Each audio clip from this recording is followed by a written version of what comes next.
What's up, guys? Happy weekend. Happy Sunday. You guys know I like to kick back on Sundays, giving you guys that content in a laid back, chill style here in the studio. And today I've got a fun one here for you. We're talking about three running backs that I absolutely love for fantasy football 2024. I love these guys. I mean, the upside is there, the talent is there, the youth is there, and potentially the volume could be there as well here. Now, I love talking running backs.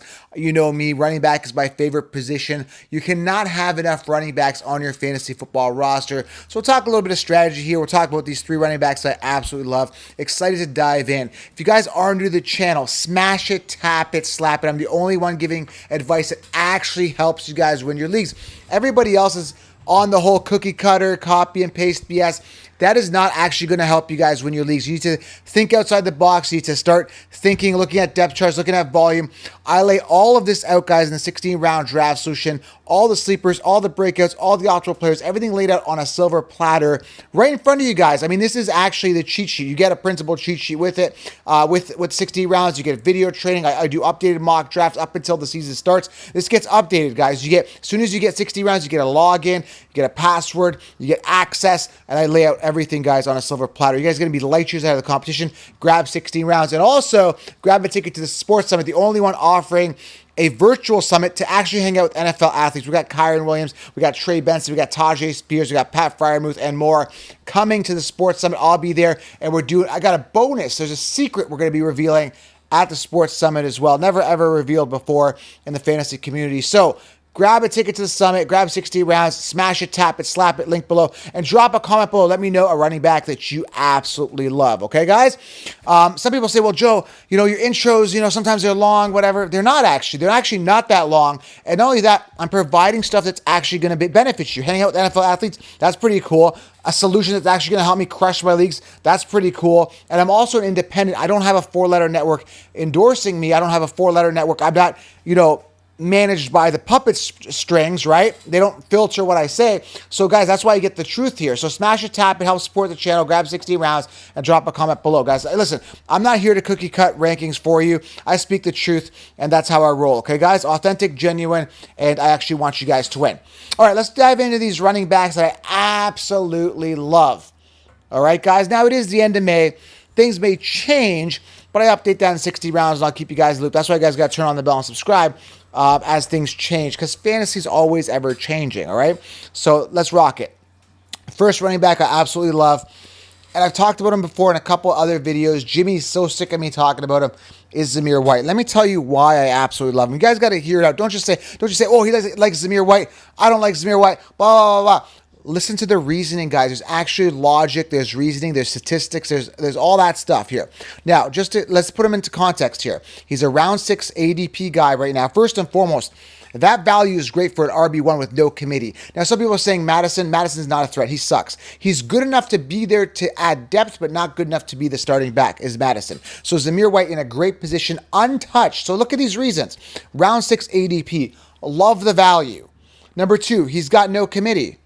Madison's going to get some volume, but he's not a threat to take the RB1 job. He had his opportunity. He sucks. Always been a backup. Okay, that's another thing.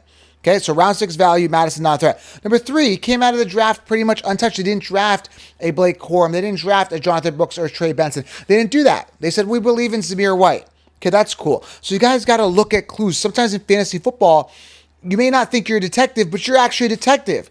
And that's where my analysis differs from the consensus, because they're just copying and pasting. They're just saying, finished at this position. Maybe we'll bump him up a couple spots, and you just draft him. That's why they're suggesting Nico Collins and Diggs pretty much in the same round. They don't even know who the wide receiver 1 is there with the Texans.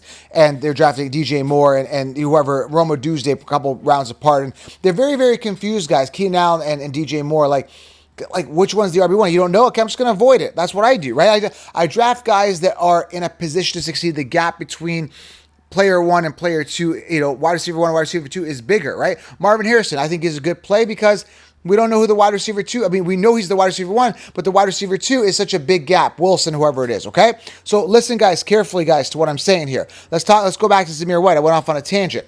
Why I love him. Again, round 6, great value, untouched in the NFL draft, and this is what I love. They got rid of Josh Jacobs willingly, Okay, Josh, they didn't want to pay him because they know Zamir White is capable. How do I know Zamir White is capable? When you look at week 15, 16, 17, 18, listen to the volume he got. 17 rushing attempts week 15, 22 the week after, 20, and then 25 in week 18. Okay, 145 yards on the ground in week 16 on the 22 rushes, averaging 6.6 yards per carry. Week 15 and on, he was the absolute workhorse, and he delivered. He absolutely delivered on that offense. I watched the tape, so I'm like, okay, what did he do in those games? So I went on YouTube, and I'm like, what do his highlights look like?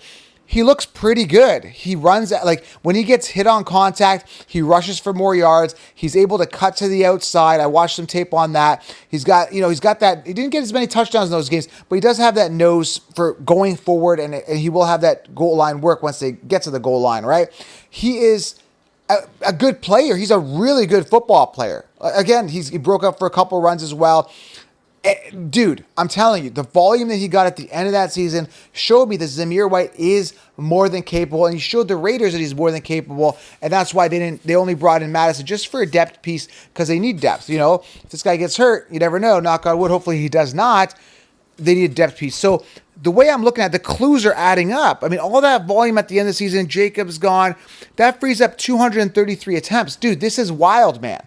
This is wild. Now, last year, 104 attempts, 451 yards, 4.5 yards per carry, and 1 touchdown. All that literally came at the end because they wanted to test him. They wanted to see what he got, and he proved it in 4 to 5 games that he is the man.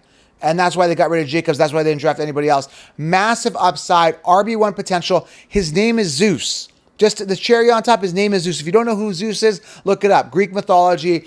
The Lord of Sky and Thunder, the God of Sky and Thunder. There's a reason why they call him Zeus. Okay, so this is a year where you can actually possibly go wide receiver early and get guys like Zamir and have a top 10 running back. It's that type of year, man. You get value at wide receiver, value at running back. I love this year. It's going to be wild, okay? So Zamir White, absolutely love. Could he bust? Absolutely, but anyone can bust. I mean, guys in round 1 can bust. Okay, guys, think. Number 2, let's go. Keep going. If this is making sense to you, Joe's making sense to me. He's logical. He's common sense. He's looking at all of there's no stone unturned. He's looking at all of the variables.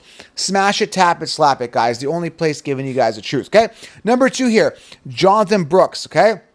Number 2, running back that I absolutely love. Round 8 ADP, and these are going to fluctuate a round or two. We talked about Zeus being round 6, Zamir White. ADP, round 8, we're talking 12-person, 1-point PPR league. I always talk 12-person, 1-point PPR league unless I specify, quarterback, 2 quarterback, super flex leagues, okay? But Jonathan Brooks typically coming off of round 8, great college numbers, top running back prospect, over 180 attempts last year in college, 1,139 yards, 6.1 yards per carry, 10 touchdowns out of Texas, sitting at RB41 in fantasy. Like I said, round 8, he was a round 2 pick, guys, in the NFL draft. Now, this guy has no competition. You got Chuba Hubbard. He sucks. They got Miles Sanders. They suck. You got to look at situations. Now, with Brooks, great value, RB1. They drafted him in round 2. He's their guy. He's coming off that ACL injury. He's going to be good to go. From what I hear, he'll be ready to go week 1. And even if he's not, give him a couple weeks. He might take a couple weeks to get integrated until he absolutely breaks out. And he's got breakout potential, breakout speed. He's elusive. He's quick. I really like him. Great vision. Again, one of the top running back prospects. The only downside is, again, that ACL injury. And, of course, you got to understand that that's not a good offense. The Panthers need a lot of work. They got a lot of work to do. They brought in Deontay Johnson. They got the veteran Alan Thielen. Bryce Young has to take a step up. It's literally a make or break year. So they have made some improvements in this offense, but it's still the Panthers. They're going to have to make a giant leap. Are they going to make the giant leap that the Texans made when they were starting Davis Mills? They went to CJ Stroud. Not necessarily, but you never know. Panthers could shine, but from a volume perspective, from a talent perspective, from an RB1 perspective, from a value in NFL drafts, Jonathan Brooks, I love the value, I love the talent, I love the opportunity, dislike the team. That's kind of where I'm at with Jonathan Brooks. But for round 8, you are getting a potential RB1, top 10 upside, volume, 250 touch kind of guy for a steal. Okay, and that's really predicated on the fact that he's a rookie, right? So Conchiefs will be riding him next year, but as of right now, he's great value. So exploit that, guys, for your fantasy football drafts, all right? So this is showing that there's value. All right, the last one here, it's going to cause a little bit of controversy because I'm doing a fantasy sports summit, and I asked Kyron Williams to come. I love Kyron. I think he's great talent. What he did, he was the underdog, and he turned top dog. Love Kyron Williams. Kyron Williams' numbers were amazing. First of all, this isn't the running back that I love, by the way. I'm going to get to the running back I love in a second. And that's why it's going to create some controversy. Okay, Kyron Williams, the guy I'm talking about, let's just get to it, is Blake Corum. I'll tell you why I love him. First and foremost, I want to give credit to Kyron Williams. 12 games, 228 attempts, over 1,000 yards rushing, over 1,145 yards on the ground, 5 yards per carry, and 12 touchdowns in only 12 games. But he got banged up. And I think I saw that. I think fantasy owners saw that. And I think that the Rams saw that. That's why they drafted Blake Corum. Blake Corum, one of the top running back prospects out of college. He had 27 touchdowns on the ground. Blake Corum was an absolute beast. He's fast. He's explosive. I've been watching tape on him. Absolutely amazing. So I want to look at a guy like Blake Corum. Why do I love him?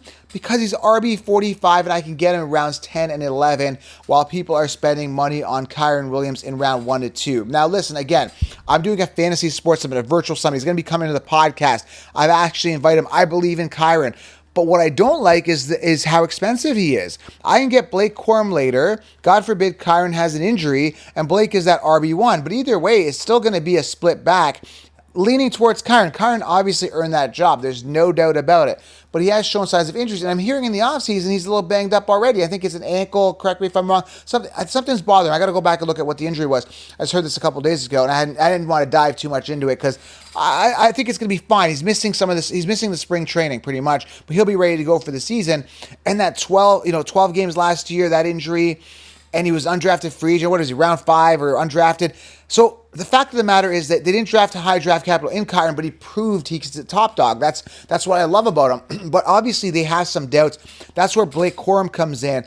And if you guys just stash Blake Corum, again, round 10 to 11 ADP, that should possibly rise.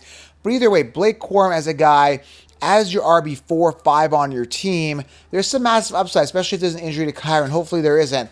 Blake Corum, I love the talent, love the opportunity there. It was a round 3 pick by the Rams. He's going to get work. He's a very, very talented running back. Like I said, workhorse in college, great player, very elusive, great player, okay? So Blake Corum, I love him. I love the value. Wishing the best for Kyron this year. He's coming to the Fantasy Sports Summit. If you haven't got your ticket, grab it.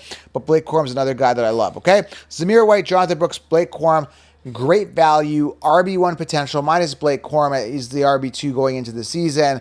But the other guys, man, I mean, there's really no committee there. These guys are the alphas on the team, the best talent. You don't draft Jonathan Brooks in the second round to bench him to start Chuba Hubbard. Anyone telling you to draft Chuba Hubbard is crazy. This is what I mean. You always got to aim high in the depth chart, and that's what I reveal on 16 rounds. I give you all the optimal players. So grab 16 rounds, grab a ticket to the summit, smash it, tap it, slap it. I'm going to keep the content rolling here for you guys at the off season as we head towards the full season, okay?